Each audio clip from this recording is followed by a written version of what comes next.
सत्य को तर्क से नहीं केवल अनुभव से जाना जा सकता है। यह बात तब साबित हुई जब युवा नरेंद्र, जिन्हें हम स्वामी विवेकानंद के नाम से जानते हैं, अपना तर्क लेकर रामकृष्ण परमहंस के पास पहुंचे। नरेंद्र ने स्वामी रामकृष्ण को सीधे शब्दों में कहा, मुझे प्रमाण चाहिए, यदि परमात्मा है तो मुझे उसका प्रमाण दे। स्वामी रामकृष्ण ने इस युवक की आंखों में झांका। उन्होंने देखा कि इस युवक के भीतर संभावनाओं का एक बड़ा खजाना छिपा है, जिससे वह अभी खुद भी अनजान है। रामकृष्ण का हृदय करुणा से भर उठा।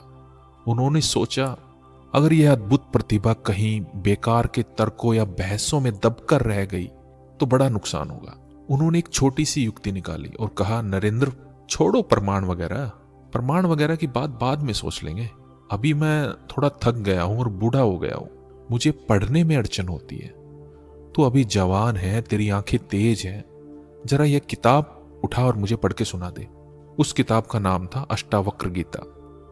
नरेंद्र को लगा इसमें कोई बुराई नहीं है, यह आदमी कोई खास चीज तो मांग ही नहीं रहा। उन्होंने किताब उठाई और जैसे ही 2-4 सूत्र उस किताब के पढ़े, उनके भीतर एक अजीब सी घबराहट पैदा होने लगी। उनका रोवा रोवा कांपने लगा और नरेंद्र अचानक रुक गए और बोले, मुझसे अब और नहीं पढ़ा जाता।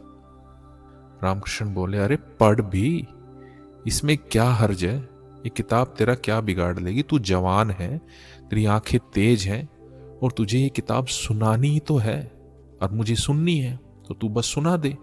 कहते हैं उस किताब को सुनाते सुनाते विवेकानंद गहरे ध्यान में डूब गए और उस दिन के बाद उन्होंने कभी भी परमात्मा का प्रमाण नहीं पूछा। रामकृष्ण ने देख लिया था कि इस व्यक्ति के भीतर एक बहुत ही गहरा बोध छिपा हुआ है। अब सवाल उठता है कि रामकृष्ण ने अष्टावक्र गीता ही क्यों चुनी, क्योंकि इससे ज्यादा शुद्ध सत्य और कहीं नहीं है। अष्टावक्र के शब्द जब आपके भीतर पहुंचते हैं तो सोई हुई आत्मा को जगा देते हैं। ये शब्द आपको झकझोर देंगे, आनंदित करेंगे और आपके भीतर एक ऐसी क्रांति पैदा करेंगे कि आपका तर्क वहीं समाप्त हो जाएगा और केवल बोध और साक्षी बच जाएगा।